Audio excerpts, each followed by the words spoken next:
This presentation was recorded at the 2015 ANZICS ACCCN Annual Scientific Meeting.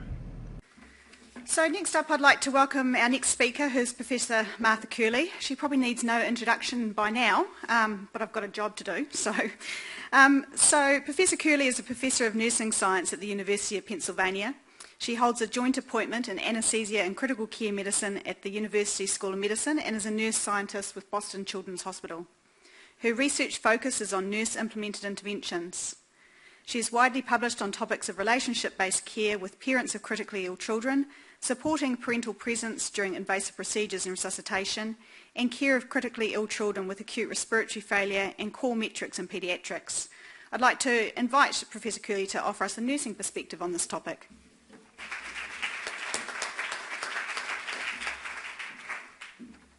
So this is a very interesting topic. So when I was first invited to consider being a member of the panel, I'm like, what is this all about? And the emails going back and forth of really trying to figure out exactly what the purpose of the panel was, and then what I would present. At least I got, I think, some clarity. So over time, if you think about, and we've talked about this throughout the conference, you know, the beliefs that what nurses do, a lot of what we do is to help patients and families live with and live through both acute and critical illnesses. So the difference between other disciplines and what we do, we don't necessarily diagnose all the different things that are affected by the patient, but it's our primary responsibility and obligation is to figure out where the parents are and to meet them where they are and try to strengthen them so that they have the capacity to live with some of the things that they are dealt with, and then potentially through this when they are dealing with patients who are both critically and then acutely and then chronically ill. So we're the people who stand at the bedside when other people kind of come in and drop bombs. We try to pick up the pieces and we try to figure out where they're at and help them to get through it. So without a doubt, you know, having your child so sick in the intensive care is stress-provoking. And so you're pushing all the buttons of people's previous ability or not to cope. Most of the time, most parents will cope. They'll have very bizarre behaviors occasionally. But if you think about, again, a bell curve, there's extremes of behavior. But most of the time, people are just trying to hold it together. And I think we can do a lot to try to push them back towards the mean, you know, within at least one standard deviation of behavior. But they struggle, you know, because they're trying to figure out how best they can do what they need to do. Seldom are they given really good decisions about what they can make a decision of. As a clinical trialist, I think a lot of time when I ask parents to consent for a clinical research study, they say no, and I think it's the first time they could say no to anything. And so I'm giving them an opportunity to at least say no.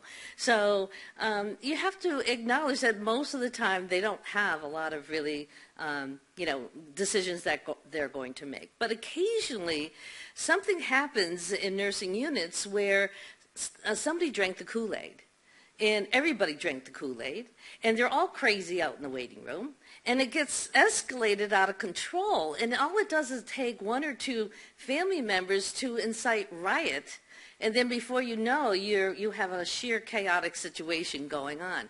That said, you can also bring them back together and try to work with them, and then, you know, they stop drinking the Kool-Aid. But it's really difficult to figure out how you can enmesh yourself into some of these situations where they're completely out of control.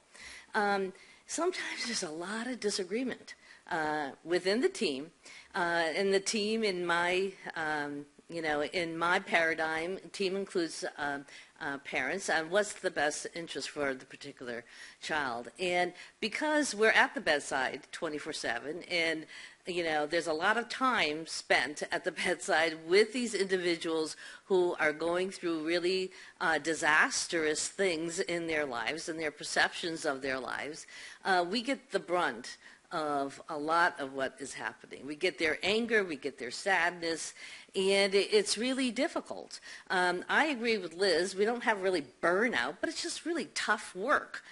It's so much easier to take care of a family who is in complete agreement with everything that you're recommending, and there's no issue. And when they don't start agreeing with everything, it's like, wow, it's really bizarre. Why aren't you going to think about this? But it's just really harder to take care of families who are at the extremes of their emotion and totally not agreeing with potentially what might happen. But really, from a nursing voice, nurses are at the bedside 24/7, front and center of these disagreements, and we can either accelerate the disagreements or we can diffuse, the disagreements. And right now in the United States, there's a lot of, flaming the fire. Okay, and I'm not going to tell you who's flaming the fire, and then there's the calm, the very calm approach. And so your stance, the nurse's stance through this can really, cut things off at the chase or make a whole bunch of things different and more difficult, without doubt, especially when you start sweating the small stuff. A long time ago, we got rid of all the rules and regulations regarding parent behavior in intensive care unit. No expectations. Because as soon as you start putting some boundaries around what parents can do and what they can't do, they're going to overstretch those boundaries. And different people are at the bedside. And if we don't have really good agreement within the team, we end up having lots of arguments within the nursing staff about what parents should be doing. And then we end up having a lot of arguments within the interprofessional staff, especially when families will go and tell the doctor on you. Because some of them are delusional to believe that the physicians or the group manage the care environment, and that just pisses off everybody even more. So I love this clip. Hopefully that will run. Excuse me. It is after 10. Give my daughter the pain shot, please. Mrs. Greenway, I was going to. Oh, good. Go ahead. In just a few minutes. Well, please, it's after 10. It's after 10. I don't see why she has to have this pain. Ma'am, it's not my patient. It's time for her shot. You understand? Do something. All she has to do is hold out until 10. And it's past 10. She's in pain. My daughter is in pain. Give her the shot. You understand? You're going to behave. Give my daughter the shot. Thank you very much. Thank you. That was the best clip that really sometimes gets the meat of the matter of really what happens. It's like we set up expectations, people wait for things to happen, and when they don't happen, they get very confused and they get very upset and they get very angry. But the best is like we can move these situations and give people an opportunity to behave better or give them an opportunity to behave worse. So it's really up to us and how we manage the situation on what we are able to do. And I think from the get-go, you have to set it up so that you have really good communication, without doubt. And this was a paper that was recently published, talked about the things that, what parents' needs and stressors and coping strategies in the PICU, and the 7 top needs coping strategy had to do with honest communication. Consistent communication from multiple disciplines trying to get people through. Because as soon as you have inconsistent communication, or you don't have a message, or you have different messages, it's very confusing and very stress-provoking for families. Ranked highly is parents need to participate in care to the extent that they want to participate. And so part of this is trying to figure out what they want to be able to do and then help them be successful in doing it. Another one is the principal coping strategy. Try to figure out how they do cope and then strengthen that capacity or their behavior in how they cope. So, you know, one thing that people will always resonate most of the time, unless they're really off the deep end, you can get people on the same page when it's up in the patient's best interest. So trying to reach agreement or common ground on what is the patient's best interest and how we can do this together can be very, very helpful. Without doubt, poor relationships are not satisfying to anyone. So, you know, families don't get off pissing us off. We don't get off pissing them off. When the relationships are not there, when they're not healthy relationships, when they're stress-provoking relationships, nobody wants to come and work and have to deal with the negativity that's constantly, you know, at the bedside. You know, most of the time we want to go in there and we want to help people because helping people helps us feel better about what we're doing. And when we can't do that, it can be very disorienting. So from the get-go, trying to give all parents, all time, some orientation to the environment, help them figure out what they can do to participate in care, give them an opportunity to personalize their environment, set expectations for rounds. Most places now invite parents to participate in rounds, and their level of participation in rounds needs an orientation, so you just can't pluck somebody in and say, come join us on rounds. You have to orient them to, this is the purpose of the rounds, this is what we're doing on rounds, and this is an opportunity or not for you to participate. Help them advocate for their child and keep the communication pattern going. So they need to understand it's again, this mutually satisfying relationship where you are giving them an opportunity to participate in the relationship. That said, it never always goes exactly to plan. This was a guideline that was put together by Nancy Broaddus, who was the clinical nurse specialist in the cardiac intensive care unit. It's a practice guideline on family stress guidelines to enhance working relationships with parents or primary caregivers in the cardiovascular program. When Nancy first talked to me about this, it had to do with parents like not wanting, oh, we're not going to give Tylenol right now for this fever, you know, no more Tylenol. Or I don't want my child to have antibiotics any longer. And it got to a point where, you know, if they became argumentative for everything, there was no agreement on anything. And again, it was a time where most of the families in the, you know, cardiac intensive care unit had drank the Kool-Aid, and all the nurses were like going crazy. Like, how can we get this back into control? So we spent a lot of time with multiple professionals building this guideline. And really, the purpose of the guideline was to create a patient care environment conducive to providing pediatric health care to the highest quality by promoting and enhancing clinician healthcare team relationships with families. And, you know, it took a long time for this guideline to be agreed upon because it was agreed upon by all the disciplines who were in the cardiovascular intensive care unit. So the step one is to communicate or provide a communication pattern that is consistent and clear, as well as established of consistent expectations for families. So across the board, you know, we had to be able to say, this is how we as a program will relate to families. And then the second step is families are constantly evaluated to determine their family's stress level alert. And we've got 3 levels here, green, yellow, or red. But the green is characterized. Is there like a buzzing? Or is it me? It sounds weird.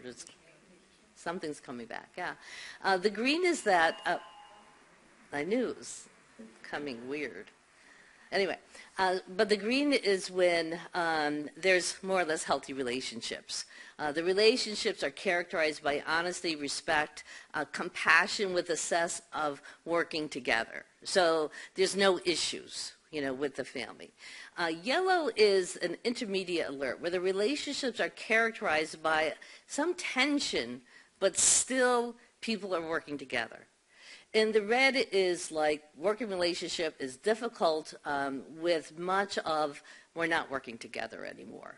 So families are brought in and they fit within a category and then we go from there. But again, foundational is we want to facilitate a role, maintaining professional boundaries, identifying families at high risk for disruptive relationships, outline expectations early, provide consistent guidelines, clear communication, and then resolve conflicts as they arise.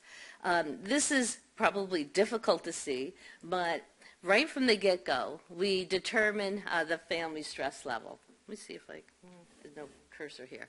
And if they're low alert, then we continue to have regular team meetings and we just monitor them consistently. But if they get immediately into this high or intermediate response, we go up the chain of command from the staff nurse to the clinical coordinator, who's the charge nurse. And then we, from that point, determine whether or not this complex family is identified, and then we build continuity of care. If the patient is chronically critically ill, somebody who's not going to be in the unit for more than what we see as standard, we assign a continuity of care nurse and a continuity of care physician, and that's like one person or two people who continuously interact with the family regardless of who's on or who's off. So they're the lifeline. From there, we go down to determining whether or not the family is high or intermediate alert. If they're yellow, intermediate alert. We have team meetings with the family every 2 to 3 days. We notify the cardiac surgeons and the primary cardiologists that the child's family is considered to be a yellow alert. Clear goals are identified. And then we also consider whether or not we should notify guest and patient relations, because the people find their ways down to guest and patient relations. So we give them a red flag that, the families are giving us some pause and that they may be getting a visit from the family. We might consider calling legal if the disagreements are getting at hand. And then we'll consider also a PAC team consult to deal with palliative care issues. So chronic pain, chronic dysfunction of any sort. So we'll get the PAC team involved. But if they move over to the red alert, as soon as some crisis happen, within 1 hour, we huddle at the bedside. And we try to figure out, how best to proceed. And that includes the bedside RN, the MD, and the social worker. And then from there, we will institute some type of a de-escalation process. But if there's anything so out of control where people's safety is questioned, then we'll have families leave the immediate environment. They're escorted off and then decompressed and then brought back on when their behavior is such that people do not feel threatened. So, it may sound harsh, but in reality, this is a very few patients per year that ever really hit that red alert. But we have also identified through this situations where we think families would be at stress, and then also what the clinician's signs and symptoms are of stress as well. Now, so we go to essentially these 3 areas. So with green, the plan of care is communicated. There's regular team meetings. Social worker sees all the families. We have resources on board so that families have access to those, and we constantly reassess. So that's what everybody gets. At yellow, they get a continuity of care physician and nurse. They've got communication. So to tell the cardiac surgeon, like this family has an issue, they'll pause a little bit rather than going in by themselves. It's always a team type of approach to the family. Social worker is really primary responsible to pull this thing together. We will get psychiatry involved. Again, if there's significant mental health or issues, substance abuse, or concerns for safety, and then we'll have regular team meetings. And regular means that at least once a week, everybody sits in the unit trying to figure out how best to deal with the evolving situation. And then red, the nurse managers have to meet with these individuals every week. We try to reestablish therapeutic boundaries, red alert meeting, listen from their perspective, and really it's not unlikely to have many, many different meetings, but definitely we highlight legal and security and guest and patient relations. Here's a breakdown of how frequently or not this really occurs. So if you look at this, it's really about people who have complicated and extended lengths of stay. They have aggressive or demanding patient-parent behavior. It's really the uncertainty of it all that people really start getting really upset. They may have limited resources or just won't be able to communicate because of language barriers. It might be that we essentially harm their child, so there's no trust that we're not going to harm their child again, so adverse events. And then just a lot of commuting issues, high-stress families. But really, we've had a few people who have posted on Facebook really horrible things about staff, taking pictures of staff and saying, this is a horrible nurse.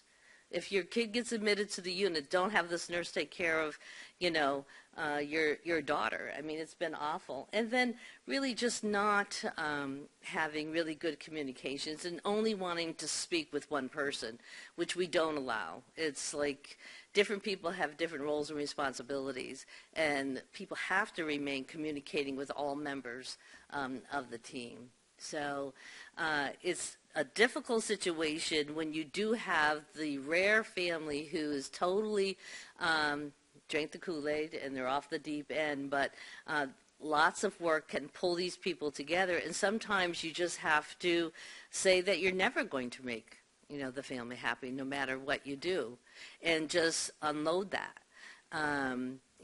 When we've gotten into situations like that, at least in Boston, there's other intensive care units, so you can have another, gray-haired person from another intensive care unit come over and say, you're okay, you're getting good care, we wouldn't be doing anything different if you were across town, but if you want to take, if you want us to take over, we will.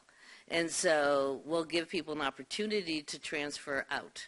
But we also let people know what they're getting and what we've done as problems. Sometimes we've gotten families who were not sold to us right, and essentially the families were dumped because they were so out of control. But that's, I don't think, is appropriate. But anyway, I'll stop there.